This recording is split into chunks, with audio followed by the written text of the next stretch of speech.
لا إله إلا الله لا إله إلا الله لا إله إلا الله. Saya sih memandangnya itu positif aja. Itu bagian dari proses orang ya lagi mau belajar itu kan, namanya orang kalau baru belajar sepeda, anak kecil kita itu ya pasti nabrak-nabrak, pasti nyungsep masuk ke sungai, masuk ke got dan sebagainya kan, itu proses gitu. Saya dulu ngalami kayak gitu juga Pak, saya pribadi. Saya pernah jadi Wahabi, pernah jadi Salafi, pernah semua gitu. Jadi kalau sekarang sama teman-teman yang sok ngaku-ngaku sunnah, Salafi, Wahabi, saya bilang, gua udah 20 tahun yang lalu ya kayak gitu tuh, udah tobat, udah balik lagi. Kenapa? Ngapain juga, nggak ada apa-apa juga di situ, ya kan? Udah lewat itu masa-masa puber kayak gitu Pak. Nah ini mertua aku ini lagi puber dia, baru kenal gitu kan, wah merasa dirinya excited banget gitu kan. Saya jamaah sekalian, dulu saya puber kayak gitu kan, tapi saya begini, saya mencari, makanya saya kuliah itu ke Saudi Arabia. Nah, di gudangnya dan di pusatnya, langsung dari pabriknya, fresh from the open gitu, bukan lewat cabang-cabang dan sebagainya, langsung belajar ke mereka. Ternyata yang nggak gitu-gitu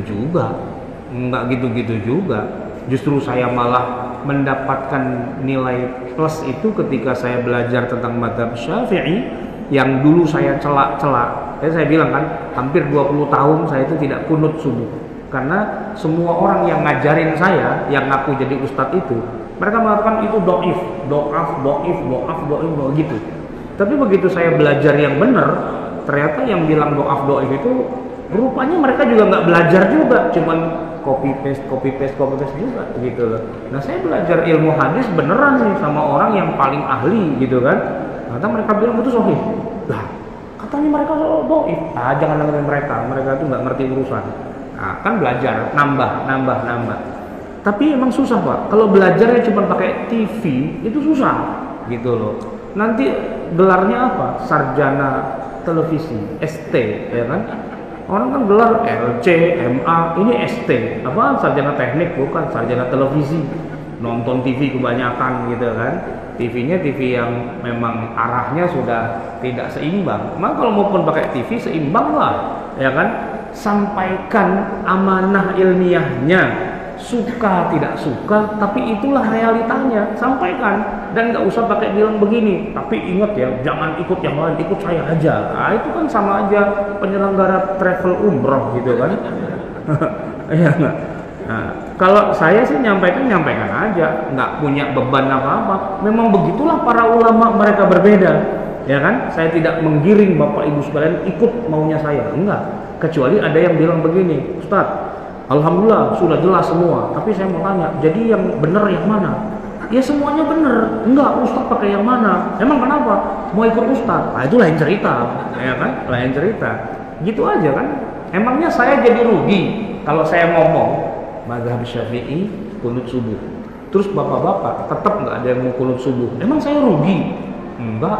Atau bapak-bapak tiba-tiba semua pada kunut subuh? Emang saya untung? Alhamdulillah, Masjid Tabrani semua sudah kunut subuh, berhasil saya syafi'ikan. Enggak juga, enggak ada penting-pentingnya gitu loh, ya kan? Sampaikan aja apa yang memang seharusnya sampaikan, jujur dengan amanah ilmiah, bahwa orang mau ikut tidak ikut, ya itu enggak ada urusan.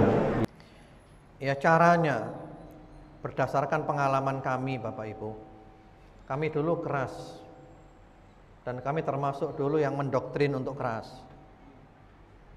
Setelah kami kaji, ya, kenapa orang belajar agama akhlaknya kok tambah buruk? Orang belajar agama hatinya tambah keras. Orang belajar agama perangainya tambah buruk. Orang belajar agama mulutnya tambah kotor. Kenapa? Saya berpikir Bapak Ibu. Dan kami punya pengalaman mengajar kurang lebih sekitar 30 tahun. Kami pikir, apa? Kadang saya punya murid, saya ajari mulai dari nol, membersihkan ingus, caranya cebok. Setelah dia pinter, saya disikat oleh dia, dicaci maki gurunya. Saya berpikir, kok bisa kayak gini tuh ya? Ketika dia pindah ke guru yang lainnya. Kesimpulannya adalah, Karena para guru tidak memberikan wawasan yang luas. Itu kesimpulan kami di situ. Kesimpulannya karena para guru tidak memberikan wawasan yang luas. Para guru hanya memberikan wawasan yang sempit. Jadi murid itu hanya diberi satu pendapat. Yang benar pokoknya ini, yang lainnya salah. Ini sumber masalah ini. Sumber masalah. Nah setelah itu kemudian kami kalau mengajar selalu membuka wawasan. Ya, ada pendapat begini, alasannya ini. Ada pendapat begini, alasannya ini. Ada pendapat begini, alasannya ini. Kami mantap dengan yang ini karena dalilnya ini. Tapi kami menghargai yang lain. Kami menghormati yang lain. Sehingga murid-murid wawasannya luas, siap dengan perbedaan pendapat, lapang dada menyikapi perbedaan. Nah, ini penting. Kalau semua guru seperti itu, Islam sejuk, Pak. Kalau semua guru seperti itu, Islam sejuk. Jadi intinya kita hindari fanatik kepada madhab, fanatik kepada golongan. Jadi itu solusinya adalah wawasannya dibuat luas, jangan dibuat sempit. Jadi dulu ya kami fanatik kepada satu kelompok. Kalau sekarang enggak, mau NU, silahkan amalkan NU dengan sebaik-baiknya. Ajarannya Kiai Haji Hasyim Asy'ari, insyaallah masuk surga. Mau Muhammadiyah, silahkan amalkan. Ajarannya Kiai Haji Ahmad Dahlan, amalkan, masuk surga juga. Mau jadi ahli irsyad, ya ajarannya Syekh Syurkati, silahkan, masuk surga juga. Mau ikut Persis, ajarannya Ah Hasan, silahkan masuk surga juga. Ya, mau ikut Jamaah Tabligh wal Muslimin, Habaib, Salafi, semuanya masuk surga. Karena semuanya sumbernya sama, sama-sama Al-Quran, sama-sama Sunnah, sama-sama rukun Islamnya, sama-sama rukun imannya, semuanya sama. Ya. Hanya beda ini karena mungkin faktor sudut pandang, cara pandang, ya pilihan. Sehingga kesimpulan kami sekarang, Pak, perbedaan yang ada ini hanya masalah selera, Pak, ujung-ujungnya, Pak. Ibarat orang makan itu loh. Ada orang makan seleranya pecel, nasi pecel. Ada orang makan seleranya gulai. Ada orang seleranya sate kambing. Ada orang seleranya sate ayam. Ada orang seleranya kapsah. Ada orang seleranya masalah selera aja. Dan kita nggak boleh memaksakan diri. Kita mentang-mentang suka pecel, kita paksa orang makan pecel. Ya nggak bisa. Ujung-ujungnya itu, Pak. Kesimpulan kami sampai di sana. Ini masalah selera aja ini. Ini selera tahlilan, ini selera enggak tahlilan. Ini seleranya muludan, ini seleranya enggak muludan. Monggo silakan masuk surga semuanya. Dan nanti sebentar lagi ini Rabiul Awal. Itu ribut rutin. Jadi umat Islam ini punya ribut rutin tiap bulan. Rabiul Awal ribut rutin masalah Maulid. Oh, nanti dilihat aja di medsos, di Facebook, di WA, ribut.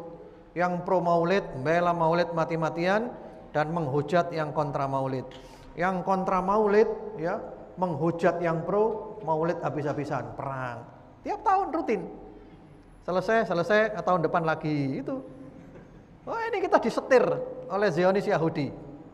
Kita diberi bahan untuk pecah belah dan bahkan mengarah kepada proxy war. Proxy war kalau bahasa Jawanya itu nabok nyeleh tangan. Nabok nyeleh tangan. Memukul orang lain, pinjam tangannya orang lain. Itu proxy war. Wah, itu programnya Amerika, Pak. Zionis Yahudi atau Cina juga di Indonesia main. Mereka nggak pernah muncul yang dipakai kita. Ya, mereka seperti main catur. Kita diadu domba, kasih bahan terus. Ayo kamu berkelahi terus ya. Nah, sementara hasil bumi di Indonesia diambil, minyak disedot, gas, uranium, emas, semuanya. Kita dikasih bahan untuk berkelahi terus ya. Bahannya habis, kasih bahan baru. Terus bertengkar ya. Kalau di Irak yang diadu domba Sunnah dengan Syiah. Yang diuntungkan siapa? Amerika. Kamu perang terus ya, kasih bahan terus. Oh, minyaknya disedot Amerika, gasnya diambil Amerika. Nanti kalau sudah selesai semuanya habis, ditinggal, hancur sudah. Nah, itu naudzubillah. Yang ditakutkan oleh musuh itu adalah ketika kita bisa bergandengan tangan. Kita jadi kekuatan yang maha dahsyat. Islam ini Bapak Ibu nggak bisa dikalahkan. Jangan coba-coba melawan Islam, Anda kalah. Siapapun melawan Islam pasti kalah. Islam hanya bisa dikalahkan dengan satu cara. Ini cara mengalahkan Islam, Pak. Tapi Bapak jangan cerita-cerita ya. Ini buat Bapak aja. Ini resep mengalahkan Islam, Pak.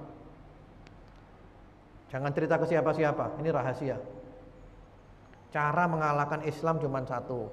Caranya adalah adu domba umat Islam. Habis Islam. Cuman itu cara mengalahkan Islam. Karena itu kita jangan mau adu domba. Adu domba, persekusi, berkelahi, terus apa sih masalahnya? Apa enggak ada cara yang lebih baik? Apa enggak ada cara yang lebih sopan? Apa enggak ada cara yang lebih yang lebih keren, yang lebih elegan? Seperti itu. Demikian, wallahu alam. Jadi kalau ingin agama menyejukkan, semuanya menyejukkan, wawasan dibuat luas.